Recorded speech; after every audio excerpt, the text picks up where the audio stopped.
Hello everyone, readymade गाऊनच्या sleeves कशा कमी करायचा हे ह्या व्हिडिओमध्ये मी तुम्हाला सांगू इच्छित आहे। सुरुवातीला गाऊन जी आहे ती उलटी करून घ्यायची आणि अशा प्रकारे स्लीव किती इंच ठेवायचे आहेत ते अंडरलाईन करून घ्यायचं आणि ज्या त्या स्लीव्ज आहेत त्या उसवून घ्यायच्या आहेत।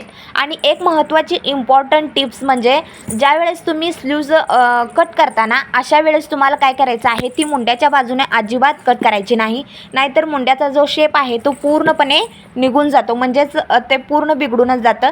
त्यामुळे ज्यावेळेस स्लीव्ज कट करत असताना अशा वेळेस तुम्हाला जी समोरची दंडघेरची जी बाजू असते तिथून तुम्हाला कट करायचं आहे। तुम्हाला व्हिडिओमध्ये पाहायला भेटेलच आणि जर तुम्हाला डिटेल व्हिडिओ पाहायचा असेल तर चॅनलवरती अपलोड आहे, तुम्ही जाऊन चेकआउट करून पाहू शकता।